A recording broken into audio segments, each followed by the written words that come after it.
Just add a weighted blanket and a tub of Duncan Hines chocolate frosting. I'll move in tonight.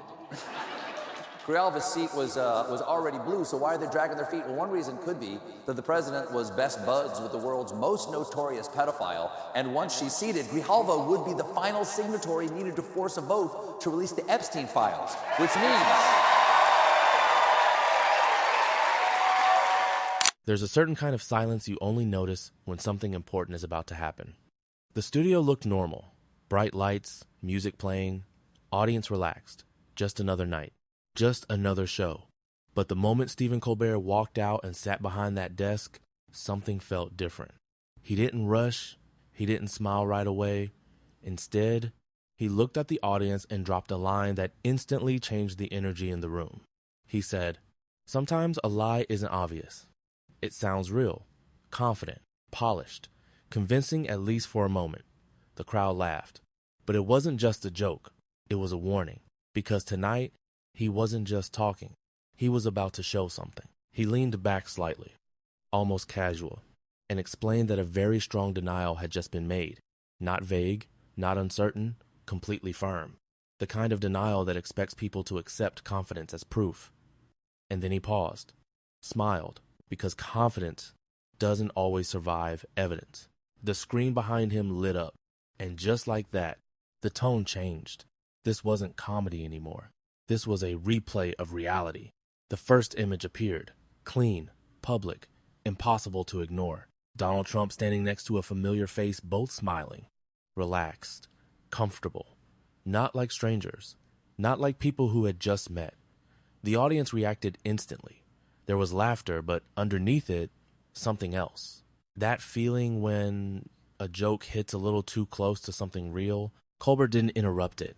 He let the image sit, then casually dropped the line that's a pretty enthusiastic way to barely know someone. The room broke again, louder this time. Then came the second photo. Different place, different time. Same energy, same ease, same story, being told without a single word. Colbert tapped his desk lightly, almost like he didn't even need to explain it anymore, like the image was doing the talking, and the audience could feel it. Because now, it wasn't just funny. It was starting to connect. Then came the third image, closer, more personal, less distance, more familiarity. And now, the laughter changed. It was still there, but sharper. He leaned forward slightly, eyes moving from the screen back to the audience. And that's when he said something that shifted everything. He said, "This isn't about one photo. It's about the pattern. Because one moment can be explained away. Two can be debated. But when they keep showing up, when the timeline starts building itself, denial stops sounding like truth and starts sounding like strategy." The room got quieter, not silent, but focused. Because now everyone understood this wasn't just a joke anymore. Another image appeared, this one more formal. Different setting, same connection. Same kind of smile you don't give someone you barely know. The audience laughed again, but now there was tension in it. Colbert let the silence hang just long enough, then joked that somewhere, someone is probably trying very hard to label all of this as coincidence. The crowd erupted, but he didn't move on.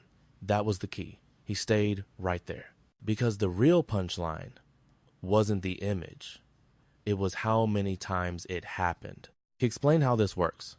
Say something loud enough, repeat it enough, and maybe people start questioning what they can clearly see.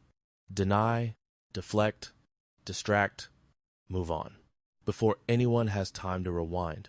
But tonight, he was rewinding. Then the next image appeared, clearer than the rest. No awkward angle, no distance, no easy excuse. Just a moment frozen in time.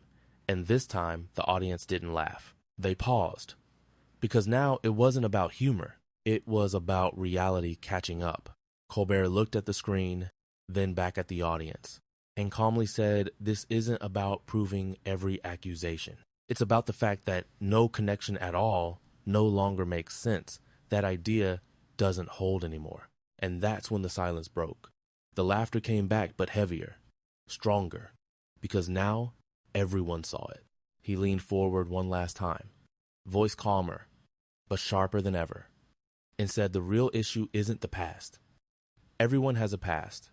Everyone has photos, moments, history. That's normal. What's not normal is pretending those moments never existed. He explained the real trick. If you deny something loudly enough, long enough, people might start doubting themselves instead of the evidence. Not because the truth disappears, but because the noise gets louder than the memory. Then he glanced back at the screen, one final time, and said something simple the record doesn't argue. It doesn't panic, it doesn't defend itself, it just waits. Until someone presses play. The audience was completely locked in now. No distractions, no side conversations, just attention. He added real strength doesn't collapse under a spotlight. It doesn't need 5 different explanations for the same moment. It doesn't rewrite the story every time the footage comes back. Real strength holds steady, even when the past comes into focus. Then he turned to the camera, direct, unflinching, and delivered the line that sealed the moment.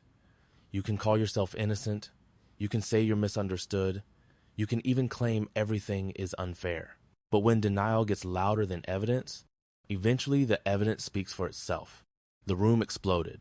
Applause, laughter, energy. The band almost jumped in too early, but one idea stayed behind, long after the noise faded. The camera doesn't argue, it doesn't debate, it doesn't forget, and sooner or later, it always tells the story.